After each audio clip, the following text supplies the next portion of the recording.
سرکار غریب نواز رضی اللہ تعالیٰ عنہ کا آخری وقت تھا، پہلی رجب سے آپ اپنے اس حجرے میں بند ہو گئے جس میں آج آپ آرام فرمائیں، جہاں پر آپ کی قبر ہے۔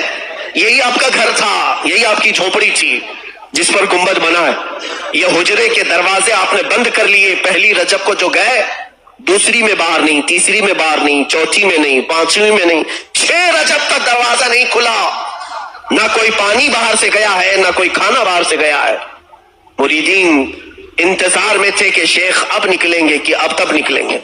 6 رجب تک ذکر اللہ کی آواز آتی تھی جو سرکار غریب نواز رضی اللہ تعالیٰ عنہ کا خاص ذکر تھا، لیکن اچانک 6 رجب المرجب کی دوپہر کے وقت، ظہر کا وقت تھا، ذکر کی آواز بند ہو گئی۔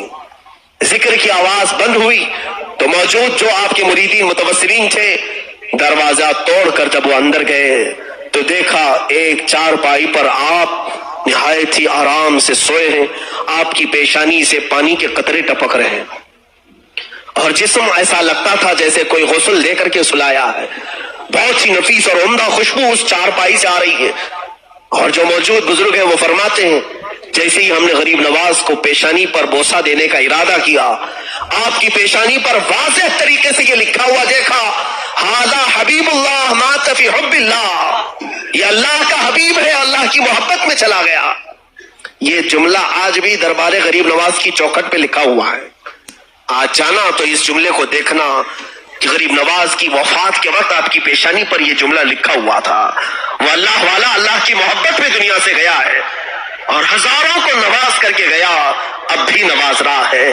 دربار غریب نواز میں ہماری عقیدت قبول ہو جائے، مولا ہم اجمیر پہنچ نہ سکے، اس غریب نواز کے دربار تک ہم غریبوں کی آہیں پہنچا دے، ہمارے سوالات وہاں تک پہنچا دے۔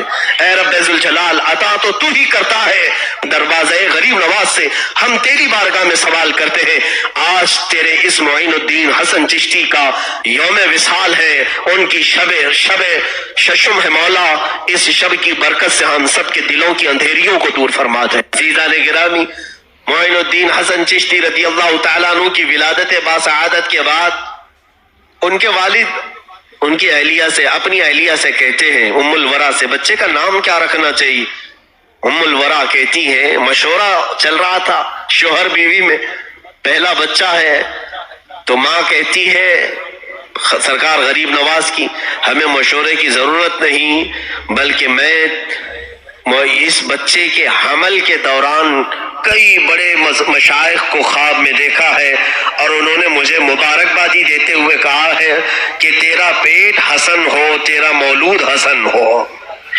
حسن کا مطلب ہوتا ہے خوبصورت، جمال والا۔ تو یہ مشائخ نے میرے حمل کے دوران مجھے رات میں کئی ایسی خوشخبریاں سنائی تھی کہ تیرا پیٹ، تیرا شکم حسن ہو اور تجھ سے پیدا ہونے والا حسن ہو۔ حسن کا مطلب خوبصورتی، تو کیوں نہ ہم ان مشائخ کی اسی بشارت پر بچے کا نام حسن رکھتے ہیں۔